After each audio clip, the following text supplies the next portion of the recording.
ABP news के संवाददाता सुलभ श्रीवास्तव की संदिग्ध मौत को उनके परिवार ने हत्या बताया है। कल रात संदिग्ध रूप से प्रतापगढ़ में एक सड़क हादसे में पत्रकार सुलभ श्रीवास्तव की मौत हो गई थी। सुलभ के परिवार के मुताबिक शराब माफिया के खिलाफ उन्होंने एक खबर दिखाई थी, जिसके बाद माफिया उनके पीछे पड़े थे। सुलभ की पत्नी रेणुका श्रीवास्तव ने यह भी बताया कि सुलभ ने अपनी जान को खतरे की जानकारी पुलिस को भी दी थी, मगर सुलभ को कोई सुरक्षा नहीं मिली। बता दें कि कल सुलभ की मौत प्रतापगढ़ से 7 किलोमीटर दूर कटरा इलाके में सड़क हादसे में हुई थी और इस हादसे में उनके सिर पर गंभीर चोट आई थी। आशंका जताई जा रही है कि बारिश की वजह से उनकी बाइक फिसली, जिसकी वजह से यह हादसा हुआ। जिस वक्त यह हादसा हुआ उस वक्त वो क्राइम की एक स्टोरी कवर करके घर लौट रहे थे। सुलभ अपने पीछे अपनी पत्नी और 2 बच्चों को छोड़ गए।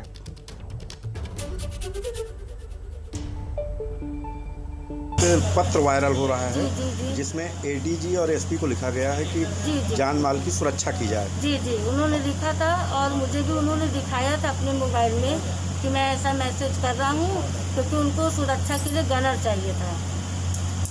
सुरक्षा के लिए गनर चाहिए था क्योंकि उनके कुछ लोग पीछे पड़े थे। अच्छा। जब से उन्होंने ये खबर चलाई थी शराब वाली, शराब माफिया की, उसके बाद से कुछ लोग उनके पीछे पड़े हुए थे बहुत दिनों से। तो वो हम लोग को शेयर भी किए थे, हम लोग ने मना भी किया था कि रहने दीजिए, मत बनाइए, लेकिन वो माने नहीं और उनको यूज किया गया है। और कुछ उसके पहले आपसे बताए हैं ऐसी बात? नहीं, बस जब खबर चली थी सबसे पहले तभी उन्होंने हमसे बताया था हम लोगों से कि ऐसे ऐसे खबर चलाए हैं और कुछ लोग हमारे पीछे मतलब पड़े हैं, तो इसीलिए अब हम ये क्या कहते हैं एप्लीकेशन देख के अपनी सुविधा के लिए गनर चाहते हैं। और इसी से जुड़ी एक और बड़ी खबर आपको बता दें, एबीपी न्यूज के प्रतापगढ़ से संवाददाता सुलभ श्रीवास्तव की संदिग्ध मौत पर उत्तर प्रदेश के उप मुख्यमंत्री केशव प्रसाद मौर्य ने जांच की बात कही है। केशव प्रसाद मौर्य ने पत्रकार सुलभ श्रीवास्तव की मौत पर दुख जताते हुए कहा कि दोषियों को बख्शा नहीं जाएगा, सख्त से सख्त कार्रवाई होगी। एबीपी न्यूज के प्रतापगढ़ के रिपोर्टर थे एपी गंगा के सुलभ। उनकी संदिग्ध परिस्थितियों में मौत हो गई।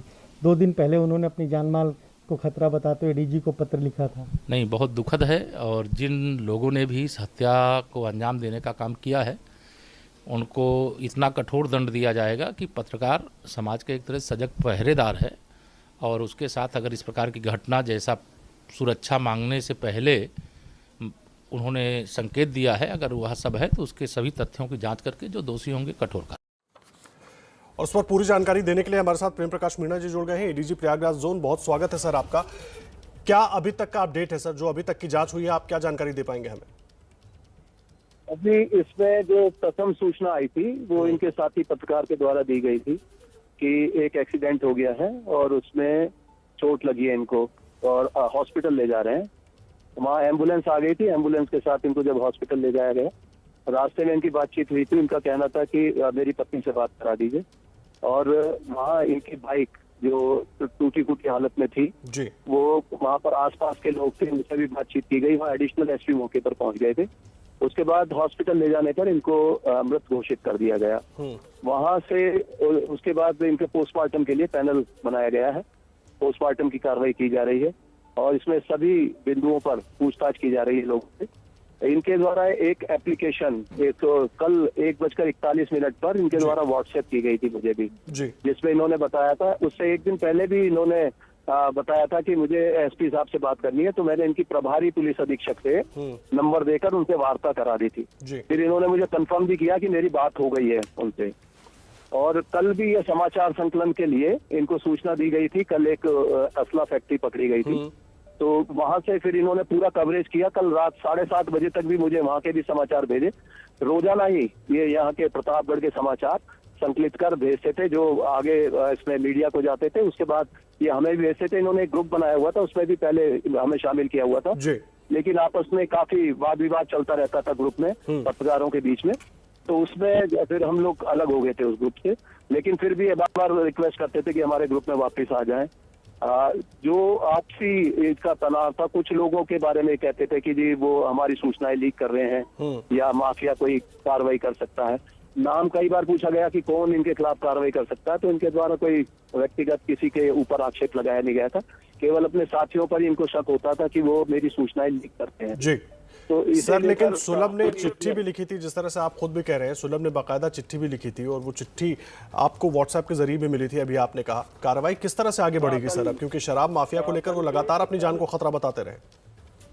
ये शराब माफिया के ऊपर लगातार कार्रवाई की जा रही है। तो इसमें 18 जो लोग हैं वो पहले ही इसमें जेल भेजे जा चुके हैं। इसमें 2 लोग सरेंडर हुए हैं, साथ ही जो 12 लोग हैं उनके खिलाफ लगातार कार्रवाई चल रही है। अज्ञात लोग जो आए हैं प्रकाश में, उनके नाम पता निकालने के लिए भी इन्वेस्टिगेशन चल रही है। अभी मैं यहाँ घटना स्थल पर ही हूँ जहाँ ये घटना बताई गई है भट्टे के पास। तो यहाँ से सभी बिंदुओं पर ये जांच की जा रही है कि ये मामला एक्सीडेंट का है या इसमें कोई किसी तरह का फाउल प्ले है। तो ये सब देखते हुए इसमें सभी बिंदुओं पर गहनता से जांच होगी और जो भी परिणाम आएगा, अगर लगता है किसी का इसमें दोष है तो उसके खिलाफ भी कार्रवाई होगी। जहां तक इनकी सुरक्षा की बात है, लगातार ये पुलिस के संपर्क में रहते थे, हमारे भी, और वहाँ घटना स्थल से भी लगातार वार्तालाप होती रही। अगर कहीं भी इनको अंदेशा लगता था तो तत्काल इनको पुलिस सहायता या पुलिस का कांटेक्ट इनको कराया जाता था। तो कहीं भी इस तरह की बात कोई अभी तक नहीं आई है कि ये किसी विशेष व्यक्ति से इनको खतरा लग रहा हो या किसी ने धमकी दी हो या कोई अटैक कोई सर। लेकिन सुलभ की पत्नी रेणुका श्रीवास्तव, बीच में आपको रोक रहा हूं सर, सुलभ की पत्नी रेणुका श्रीवास्तव वो खुद भी इस बात की जानकारी दे रही हैं कि लगातार सुलभ उनको भी बताते रहे और उन्होंने वो चिट्ठी भी दिखाई थी उनको कि ये चिट्ठी वो अधिकारियों को लिख रहे हैं, यानी कि आप लोगों को भेज रहे हैं। जी जी, उसमें उनका कहना, मैंने भी उनका बाइट वो सुना है, उसमें उनका कहना है कि ये एक्सीडेंट, क्योंकि वो घटना स्थल पे है नहीं, लेकिन उनका कहना है कि शायद हो सकता है वो 3 दिन से परेशान थे, हत्या का मामला ना हो, या एक्सीडेंट भी हो सकता है, हत्या भी हो सकती है, मुझे उसकी जानकारी नहीं है, ये उन्होंने स्पष्ट कहा है। और इसमें अभी हम जो घटना स्थल से देख रहे हैं और जो भी तथ्य अभी तक सामने आ रहे हैं, इसमें जांच पड़ताल की जाएगी, इसमें किसी भी बिंदु को छोड़ा नहीं जाएगा। जी सर, आप घटनास्थल पर मौजूद हैं, अभी तक जो चीजें मिली हैं या जिन लोगों से बात हो पाई है, किस ओर इशारा हो रहा है सर? इसमें जो प्रत्यक्षदर्शी हैं जिन्होंने सबसे पहले हमें सूचना दी, वो इनके साथी पत्रकार थे, उन्होंने भी एक्सीडेंट की बात बताई थी उस समय। और जो लोग जो यहाँ पर मौजूद थे घटनास्थल पर, जिन्होंने सबसे पहले इनको वहां से उठाया, देखा, सहायता पहुंचाई, तो वो भी अपने जो बयान में हैं उन्होंने कहा कि गाड़ी आई, बरसात हो रही थी रात, वहाँ फिसलन थी और भट्टे के पास में वो जाकर गाड़ी टकरा गई, जिससे इनके सिर में चोट आ गई, क्योंकि इन्होंने हेलमेट नहीं पहना हुआ था और इनके सिर में चोट लगी और उसके बाद ये गिर गए। फिर इन्होंने सहायता के लिए बुलाया, जो इनका मोबाइल नंबर था, जो इनका मोबाइल फोन था, उसी से इन्होंने, इनके साथी थोड़ा आगे पीछे हो गए थे जो समाचार कवरेज करते हुए वापिस आ रहे थे, तो उनको बुलाया, वो मौके पर पहुंच गए, उनसे बात हुई, उसके बाद एम्बुलेंस भी तब तक आ गई थी, उसके बाद हॉस्पिटल इनको ले जाया गया। तो जो इनके साथियों से बात हुई थी, उनका कहना था कि वो बार बार ये कह रहे थे कि एक्सीडेंट हो गया और मुझे अपनी पत्नी से बात करनी है, बात करा दीजिए मेरी। तो ये वहां तक, उसके बाद ये हॉस्पिटल पहुंच गए थे और वहां इनको मृत घोषित कर दिया गया, क्योंकि इनको गंभीर चोटें आई हुई।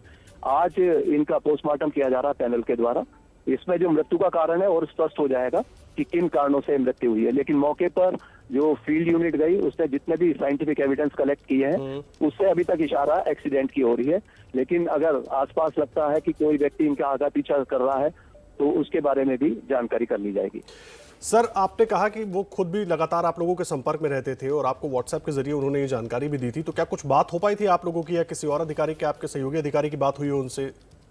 जी, प्रभारी पुलिस अधीक्षक धवल जायसवाल का मैंने नंबर दिया था इनको, जो इनको मैसेज भी किया था और उसके बाद इन्होंने एक्नॉलेज किया कि उनकी एसपी साहब से बात होगी, उनको भी बता दिया गया था, वो देख लेंगे इस प्रकरण को। और इन्होंने स्वयं मुझे बताया, मैसेज करके उसका जवाब दिया कि मेरी प्रभारी पुलिस अधीक्षक जी से बात होगी, कल उन्होंने बुलाया है तो मैं उनके पास जाऊंगा। और कल फिर ये घटना, ये कल प्रभारी पुलिस अधीक्षक से वहाँ मौके पर भी मिले हैं, जहाँ पर असलहा वहाँ पर बरामदगी हुई है, काफी एक बड़ी फैक्ट्री पकड़ी गई थी, तो वहां से मिलकर ही आ रहे थे। और 7:20-30 तक इन्होंने हमें भी मैसेज किए, वहाँ के सारे जितने भी फुटेज बनाए थे, वीडियो बनाई थी, वो लगातार भेजते रहते थे और अच्छे इनका मीडिया में काफी एक्टिव थे। तो सभी पुलिस के अधिकारियों से, निचले स्तर के कर्मचारियों से, सबसे इनका संपर्क रहता था। अगर कोई विशेष इस तरह का खतरा लगता तो ये अवश्य ही नाम भी बता सकते थे, तो उस पर भी कार्रवाई होती। वैसे हम सतर्क दृष्टि सभी जितने भी ये माफिया या जो भी नाम आए हैं उन सब पर भी रखे हुए हैं, सभी के घरों पर लगातार दबिश भी चल रही है। अभी भी कोई बात इस तरह संज्ञान में आएगी तो उस पर कार्रवाई होगी। सर, लेकिन सवाल इसलिए खड़ा हो जाता है कि वो लगातार आप लोगों के भी संपर्क में थे और उनका परिवार भी अब यही आरोप लगा रहा है, और जिस तरह से उन्होंने शराब माफिया को लेकर खबरें उजागर की थी, वो बार बार डर भी जता रहे थे, फिर वक्त रहते क्यों नहीं इस पर संज्ञान लिया जा सका सर? नहीं, इस पर संज्ञान लिया गया, इन पर जो कार्रवाई चल रही थी सभी माफियाओं पे, ऐसा नहीं है कि सभी के संज्ञान में है और इस पर लगातार कार्रवाई चल रही है। कल भी एक जो मेन जो इसका माफिया था गुड्डू, उसका सरेंडर हुआ था, उसको पुलिस कस्टडी रिमांड में लिया गया था, उससे पूछताछ भी चल रही थी। तो ये सभी बिंदुओं पर लगातार कार्रवाई चल रही थी, ऐसा नहीं है कि पुलिस के संज्ञान में इसको नहीं लिया गया या कार्रवाई नहीं हुई। ठीक है, बहुत धन्यवाद आपका प्रेम प्रकाश जी हमारे साथ जुड़ने के लिए और पूरी जानकारी देने के लिए। बहुत